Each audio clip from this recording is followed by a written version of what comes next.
My name is Mathews Mugenya. I am a resident of Nairobi County, and my home county is Isaya County. I was born in Isaya, but I did my schooling in Kisumu County at Joyland Primary School or Joyland Special School, primary level. Then I joined Rainbow High School, still in Kisumu. After that, I joined Thika Variety Village, which is a technical training institute Thika, for people with disabilities. I came to Nairobi in the year 1998, just to hustle. Kawaida. Yeah, kama kawaida. Then afterwards, I joined parasports or Paralympic sports in the year 2000. First of all, I joined as an athlete in athletics. This is the year 2000. The year 2000. How old are you at this time? I'm now 47 years. No, when you were joining. The year 2000? Yes. I was 30 years. Around 30. Yeah, 30 years. So at 30, because you see most Kenyans say sports ni ya vijana wadogo, at you have to be 20 to 25, but you joined at 30. What inspired you? At my youth age, teens to early 20s, basically there was no information about parasports over the country. And by that time, even up to now, majority of sports are done in Nairobi, and Rift Valley alone. To the fact that I was coming from a county where sports for the disabled is not practiced, so I had no information and idea about parasports. That's why I came to join sports at my late ages in 30. And from that I joined sports in athletics, the discipline of athletics. I did wheelchair racing for quite some time as an athlete. Then after that, because I could not succeed, and also Kenya had no standard equipment, we were using normal orthopedic wheelchairs, which could not qualify us to participate in international. Just your normal wheelchair, and that's wheelchair. Not the one that is standard for the international whatever. It is not even allowed for competition. But you used to compete with it? Yes, at national level, just to try luck.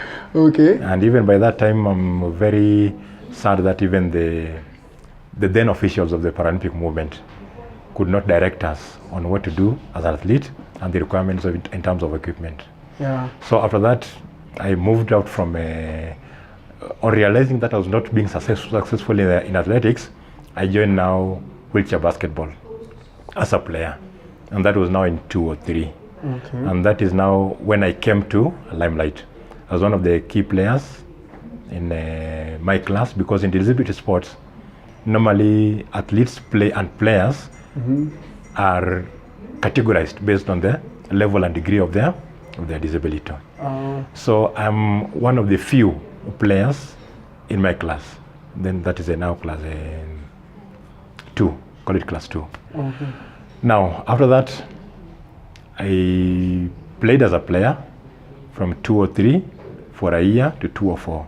Then after that, initially I had done some community development work, and I had attended trainings in terms of administration and management of projects. Yeah. So I joined now the wheelchair basketball committee, and that is when I began sharing ideas on how we could make better the association from being just a Nairobi-based club to a national federation.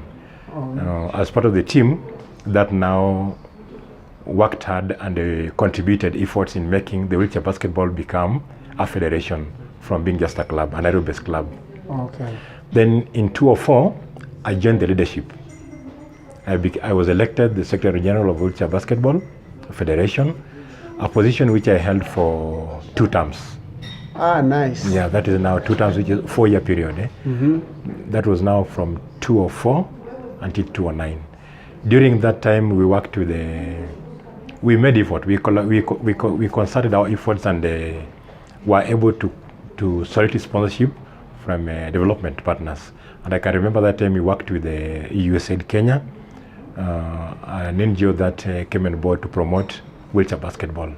And we were able to move wheelchair basketball from Nairobi to additional 5 counties. Plus Nairobi now they became 6 counties. Which counties are these? This is now Kisumu, Mombasa, Machakos, Central, Mm-hmm. and Uasin Gishu. Okay. Yeah, including Nairobi.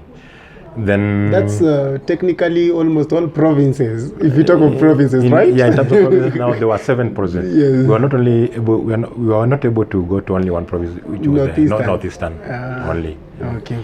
Yeah, after working with the Wheelchair Basketball Federation as an official for 8 years, now I decided to retire voluntarily, because in terms of leadership, you can't lead forever, Yes. and you can't lead alone. Okay. Yeah, and I felt it was now good to give my colleagues or other people an opportunity also to come on board and also share their experiences and ideas, knowledge, and yes. After that, I joined now the National Paralympic Committee, based on ideas and experiences I had from the community work and the Wheelchair Basketball Federation. Now the results of my work and my performances now promoted me to join the Paralympic Committee. Yeah, I worked with the Paralympic Committee as an administrative assistant with the different offices. The first office I worked with was under Mr. Douglas Idialo. Then I came to work with Jairus Mogalo, and later I worked with Agnes Olwach. Okay. Yeah, 3 different offices. During this period also, I was also able to bring my experience and knowledge in terms of development, and they were able now to solicit sponsorship from corporate bodies and individuals who came on board to support Paralympic activities. From there, we were able to initiate development programs to promote now parasports to the grassroots level. But unfortunately, due to the nature of politics in our federations, of which Paralympic is no exception, the politics in the Paralympic movement affected our programs, and this politics trickled down to the member associations, because Paralympic movement is made up of four sport associations. Yes. Yeah, with different disabilities. I worked with Paralympic for quite some time, and then later, if we could not move any longer, I decided now to leave the administrative work and now go back to the technical aspect, which was I was holding. Yeah. Okay. And through Paralympics, I was able to be trained by the international body as a coach. I'm a trained coach, a skilled coach in athletics, and also I had some a little basic training in technical work. So there's a time I used to hold the position of a technical officer in the Paralympic Committee. Okay. Now, how have I benefited from sports? Yes. Since I joined Nairobi, I worked in the informal job sector for just for a few number of years. After that, I joined community work from the place where I was residing at. I did community development for a number of years. In community development, what was your area of speciality? What were you doing? Mobilizing people with disabilities to come together and have a look at the issues that is affecting our life, identifying the issues that need to be addressed, then mobilizing resources, mobilizing first of all our abilities together, yes, then mobilizing resources from external partners, and then coming up with programs that could help improve our lifestyles in terms of now development projects. Okay. Yeah, I worked on that area for a few years. Okay. And during that period, I was able now to work with the NGOs that who now supported my training in terms of administration and management. Quick question. Do NGOs work? Yes, NGOs work. Do they work? Yes, because they work. There's a friend of mine we were having a discussion with recently, and he said Kibera has so many NGOs, but their life has never changed. NGOs work. Okay. It depends from how you look at it and what are your expectations from the NGOs. Okay. Yeah, because we have different expectations depending on the level of life we are living. Okay. Yeah, some of us see NGOs as avenues to promote our livelihood. Money, to grab try money. and eat something for yourself. Or to get something on a daily basis on that very period. Yet, some of us see NGOs as a platform to promote our living standard from one level to another. For example, we happened to work with ActionAid and USAID and Misi di Real Folaru. This is an NGO based in Italy. And they were not giving handouts to people with disabilities. Yes. But they were supporting the initiatives which we had, which could help us grow economically and socially. Or empowering you guys. Yeah, empowering our abilities. So what are some of the challenges, if I call them that people in disability in Kenya go through face? One is stigmatization. The way the community and the society looks at us. In simple language in Swahili or in our vernacular mother tongues, they call us mtu asiyejiweza, which is not. Asiyejiweza. And so the term you have brains like everyone else. The term asiyejiweza makes people take it literally, that you can't do anything for your own. You have to be supported, you have to be assisted in everything. And for example, like in my life, I only needed small support just to enable me do what I'm able to do. Yes. Now back in but everyone needs support. Even me as an actor, I need a director to help me act properly. As now shooting this video, I need the aid of this camera. I need someone to carry so everyone needs support in some way. So people to put it like people with disabilities or jiwezi, it does not make sense, because if we look at it like that, sisi wote hatujiwezi. Actually. Hakuna mtu anaweza kwa in an island. Yeah, nobody is 100% perfect. Exactly. Yeah, physically and mentally. Mentally, yes. Yeah. Carry on. So another issue that affects persons with disability is marginalization. You find you can be brought up in a good family. Your parents help you to go to school. You acquire education. When you come to the job market, people don't look at your academic ability. They look at your physical ability. So however how much you are qualified, it will be very difficult for you to get a particular job which you are going for. Basically because you are disabled. So there's that thing we call marginalization, then discrimination. Okay. These are major factors that affect our lives and hinder our own efforts now to progress in life. So what are some of the things that can be done or have been done to ensure that this is not the case? We appreciate that some years back in early 2000, different stakeholders, different players, both in the NGO sector and the government, came together and brought on board initiative that could promote the living standards of persons with disabilities. This was now in terms of legislation, yes, and in terms of social support. And we are happy that there's a Disability Act in place that guarantees equal opportunities and equal rights for persons with disabilities. The unfortunate part of it is the implementation part of it. Implementation part of it. The stakeholders tend to paint themselves that they're implementing it. Yet when you go physically now to conduct an evaluation, you'll realize that it is not fully implemented. Yes. The Act provides a legislation that in each and every parastatal or government offices, government institutions, at least 5% job opportunities must be secured for persons with disabilities. Yes. Does that happen? When you walk around, you'll find among hundreds of employees, maybe only one or two are people with disabilities. Who is probably the owner of the company. Yeah. And another one is on social aspect. We are happy that we are accorded equal platform to access social opportunities. Yeah. Now the issue of discrimination, marginalization is now a criminal act. Whenever one is marginalized or discriminated in any way, you have that right now to address the issue.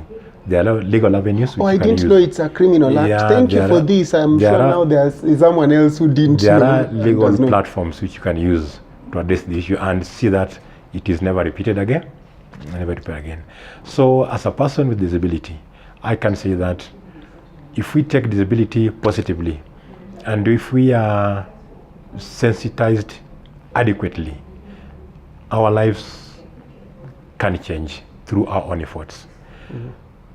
A number of people with disabilities still cry out there that we are being marginalized, we are being discriminated. Yes, it depends on the attitude of the people we are interacting with. So in but short, if you can help them make understand yes, that you have equal rights, you deserve equal opportunities just like any other person, and it is a crime to discriminate or marginalize a person with disability. yes, I think this perspective can change, and this attitude can change. So in short, what you guys are saying in simple terms is, I'm not asking you to give me money to support me every end month. I am asking you, give me that job, like you're doing it, I will do it. Yes, give me an simple opportunity. Yes. Tufanye tu pamoja, because you're equally, and you're not even asking for I'm not educated, but give me. No, we are equally educated, we are equally everything.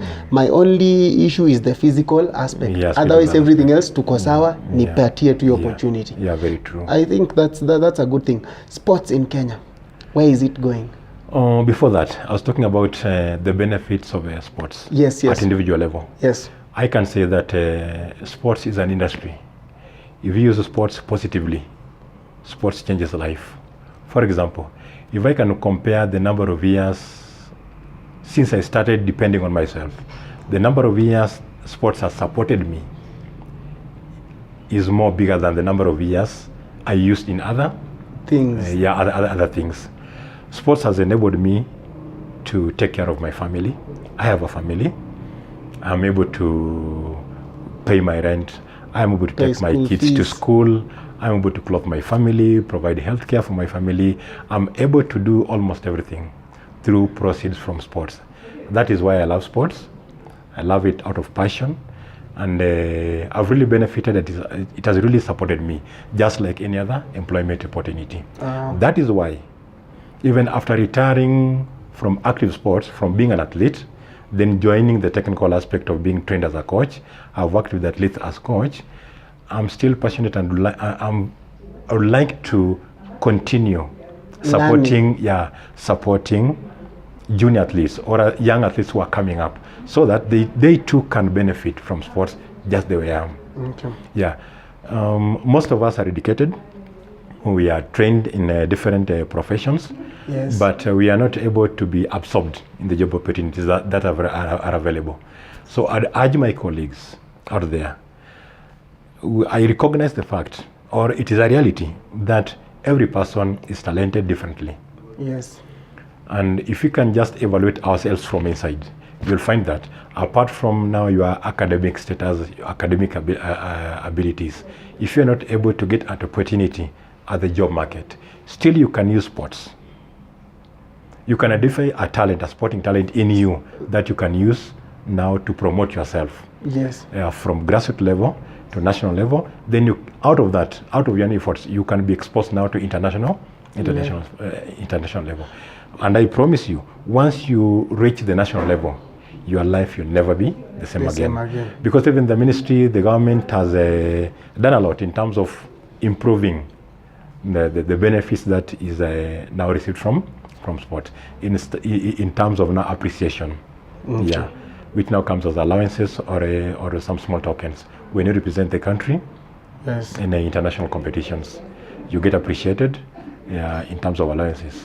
Those small appreciations, if you use them well, they can really change your life. I'm really surprised that you're taking this really positively, because there are other people who are in sports but say the government does not support. But you're saying the government supports. Yeah. So I think this thing it's a matter of perspective and how you decide to look at it. You look at the glass half empty or half full. Where is sports heading to in Kenya?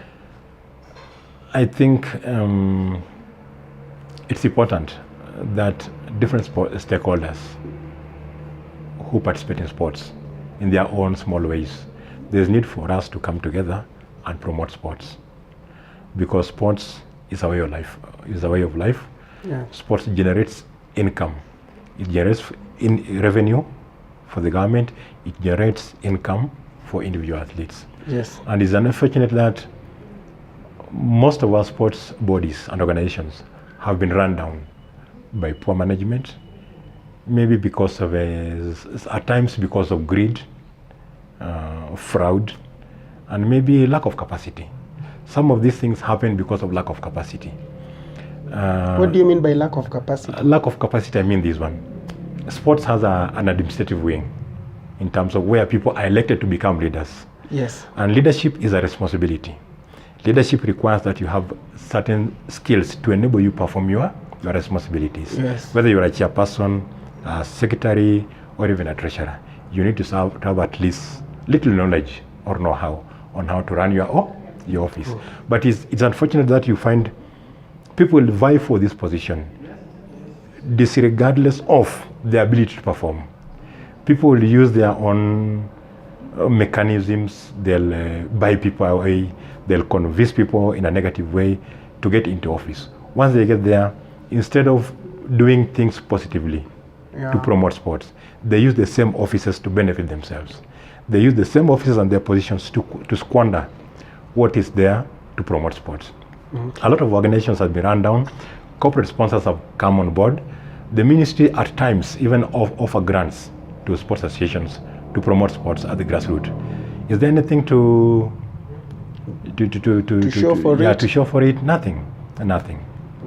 So you find even international bodies at times send grants to Kenya to promote sports at the grassroots, but there's nothing to show for it. Some organizations, when I talk of lack of a capacity, you find that some of organizations or even federations don't even have books of accounts because they are not even aware that they need to have these books. When you visit when you visit these organizations, there are no record books, no files. There's nothing. Yeah. At times even meetings, people meet when when an international event is around, when we need to select a team to represent the Kenya outside. Why? Because there's a trip. People will benefit for trips. There are allowances. People will benefit in allowances. But when it comes to developing the sports locally, people don't bring ideas out. Those with ideas sometimes just decide to stay back. So you find that in terms of development, we are performing dismally. When it comes to trips around the corner, we want to attend maybe Commonwealth Games, All Africa Games, or even Olympics. People are very active. That is when people are very vocal, when people now will commit their time and resources, now pretending to work for the associations. Yeah. That is why our sports, in terms of development, we have nothing to show for it. Okay. Not all of them, but some of them have done a good work, and they have something to show. When you follow up this, even the athletes who have excelled, you'll find that it's their personal effort. Yeah, like Julius Yego, to reach where they are. I'll refer to people like Amushais, who are our heroes. The people like Nakumicha, who are our heroes. People like Akikina Kirwa. These are people who've struggled on their own efforts, from grassroots to reach where they are. We appreciate that when they reach the national level, now the ministry comes in to support them in terms of now funding their training camps and facilitating their participation. But it is the duty and responsibility of the federations to at least support them at the grassroots level, to help them come up. Because that's where we discover people. That is where talent lies. That is where we can now groom new athletes. But if you go to the grassroots, you ask any person, are you aware about parasports? Do you know anything about Paralympic? Do you know anything about such and such a federation? They've never heard of it. If they hear of it, through television or radio. And this only during national championships to select a team for international competition. But during other times, you can't hear anything about them. Okay. Meaning there's a lack of awareness at the grassroots because the federations are doing nothing to promote their sport at the grassroots level. Okay. Yeah. And now you are part of Kenya International Sports Film Festival. What is it about, and what are you doing with that to ensure that the Sports Paralympics is also put in the map as well, so that more people are aware of it? What are you doing about it as a member of the... At personal level? Yes. I came with an idea.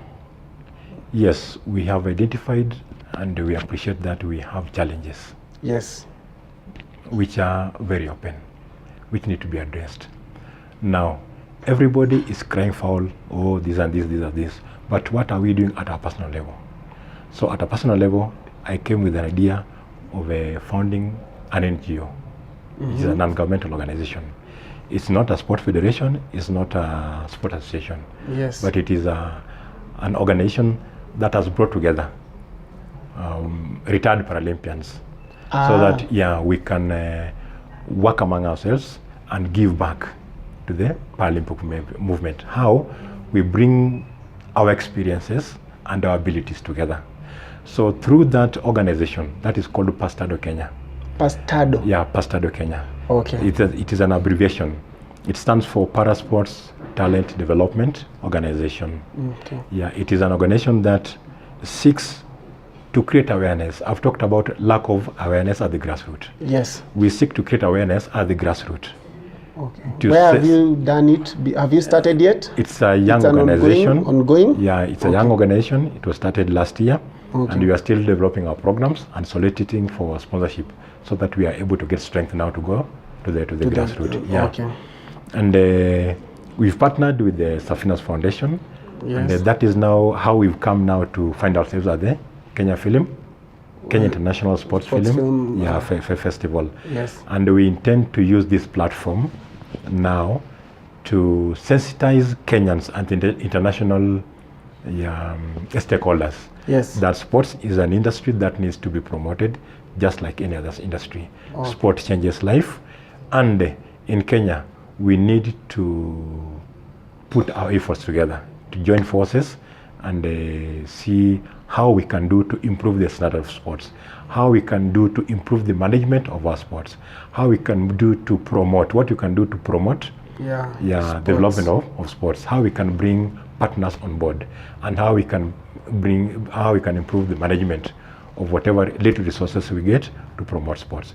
Basically, I know this is a very efficient platform now to speak out to Kenyans and to the world that sports and industry, we need now to give it the right attention, just the way we give our full energy and efforts in our national politics. Yes. That is the way we need. Those are the efforts now we need to bring to sports. Yeah. And I'll urge the Minister of Sports and other players, when you talk about sports, when somebody comes with an organization or an initiative to promote sports, let us not see ourselves as competitors or rivals. Let us embrace.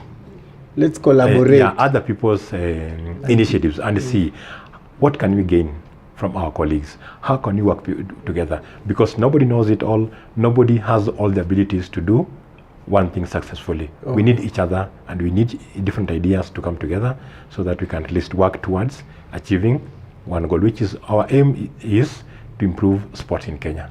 Okay.